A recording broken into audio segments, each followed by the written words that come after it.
আমি নাকি 50 বছর ধরে কড়াই মাজি না এবং সেই কড়াইয়ে রান্না করি, এমন একটা কমেন্ট ছিল। আসসালামু আলাইকুম, সবাই কেমন আছেন? আশা করি সবাই ভালো আছেন। আলহামদুলিল্লাহ আমি অনেক অনেক ভালো আছি। তো আজকে রান্নাবান্না করে দেন হচ্ছে শ্বশুরের জন্য হাসপাতালে খাবার নিয়ে যাব। আলহামদুলিল্লাহ এখন আমার শ্বশুর বাসায় চলে এসেছে। তবে এই ব্লগটা হচ্ছে আগের, আমি আসলে বড় ভিডিও ইদানিং খুব একটা বেশি শেয়ার করতে পারতেছি না সময় স্বল্পতার কারণে।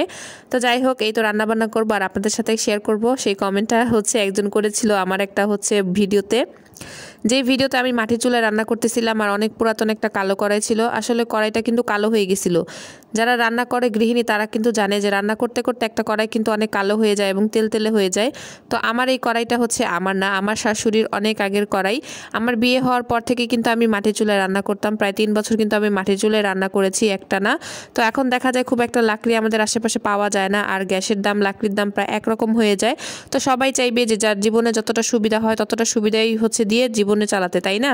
কেউ কি কষ্ট করে মাটির চুলায় রান্না করতে চাইবে? তাই আর আমি এখন মাটির চুলায় খুব একটা রান্না করি না। তবে আমাদের যখন গাছ কাটা হয়, পাতা হয়, তখন অন্তত আমি হচ্ছে একটু চেষ্টা করি লাকড়ি চুলায় রান্না করতে, তাহলে হয়তো 2-1 দিন একটু গ্যাসটা সাশ্রয় হবে।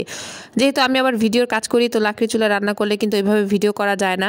আবার আমার ছোট বাচ্চা আছে, ওইভাবে আসলে সময় হয়ে ওঠে না। তো সব কিছু মিলিয়ে দেখা যায় এখন আমি গ্যাসে রান্না করি। দেন হচ্ছে গ্যাসের একটা নতুন চুলা এনেছি যাতে তাড়াতাড়ি রান্না হয়, 2 চুলা। আগে তো আমার 1 চুলা ছিল, যারা আমার ভিডিও আগে থেকে দেখেন তারা জানেন। তো মাটির চুলায় কিন্তু রান্না করলে কড়াইগুলো একদম নষ্ট হয়ে যায়। ওই ভালো কড়াই যতই দেন আপনি, কিন্তু কালিতে কিন্তু ওই কড়াইটা নষ্টই হয়ে যাবে। আপনি ওই কড়াই দিয়ে কিন্তু হচ্ছে পরবর্তীতে গ্যাসের চুলায় দেন আর যেখানেই দেন কড়াইটা দেখবেন কিন্তু নষ্টই হয়ে যায়। তো আমার ওই কড়াইটা আমার শাশুড়ির আমলের কড়াই। আমার বিয়ের পর আমি দেখেছিলাম ওই কড়াইটা প্রায় 1 বছর রান্নাঘরে ঝুলেছিল, মানে মাটির রান্নাঘরে কেউ ব্যবহার করেনি, কালো হয়ে গেছিলো। তো এরপরে দেখলাম হঠাৎ একদিন ওই কড়াইটা একদম তেলে, তো আমার শাশুড়ি ব্যবহার করার পর আমিও ব্যবহার করেছিলাম অনেক দিন। আসলে পুরাতন কড়াইগুলোতে কিন্তু অনেক মায়া থাকে, এটা যারা গৃহিণী তারাই আসলে বুঝতে পারবে। আর যারা এই কথাগুলো বলে বা কমেন্ট করে, ওই ভিডিওটা আসলে আমার ভাইরাল হয়েছিল। তো ভাইরাল একটা ভিডিওর মধ্যে কিন্তু দেখবেন, ভালো একটা ভিডিও হোক, সেখানেও মানুষ কী ধরনের কথা যে বলবে, কথা শেষ নাই। তো বলেছিল যে 50 বছর ধরে নাকি আমি কড়াইটা মাজি না। আসলে না মেজে কি কেউ রান্না করে কখনো? কড়াই, একটা কড়াই যদি আপনি একটা তরকারি রান্না করেন, পরের তরকারিটা রান্না করতে গেলেও কিন্তু আপনাকে সেই কড়াইটা একটু ধুয়ে নিতে হয়। আর সেখানে সেই ভাইয়াটার কথা ছিল, মানে একজন ছেলেই কমেন্ট করেছিল যে 50 বছর ধরে আসলে কড়াইটা মাজে না। আসলে সেই কথা কিন্তু সেটা না। পুরাতন কড়াই দিয়ে কিন্তু আমার সবগুলো ভিডিও ভাইরাল হয়েছে। আগে যতগুলো ভিডিও ভাইরাল হয়েছে আমার কিন্তু যত পুরাতন কড়াই আছে সেগুলো দিয়ে ভাইরাল হয়েছে। এখন তো দেখা যায় নতুন নতুন কড়াই রান্না করি, নতুন নতুন কড়াই কিনেছি এই জন্য।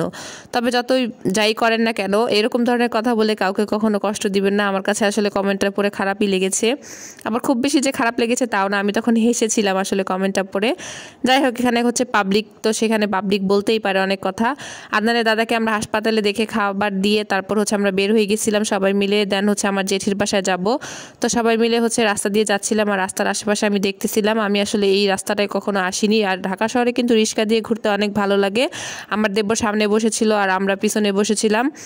রাস্তার 2 পাশে অনেক সুন্দর দেখতে দেখতে যাচ্ছিলাম। আর এখান থেকে হচ্ছে সোহরাওয়ার্দী উদ্যান আরও কী আমাকে দেখালো আদনানের আব্বু। আর পুরাতন বাণিজ্য মেলাটা কোথায় হতো আগে সেটাও দেখাতো। তো আজকে এই পর্যন্তই।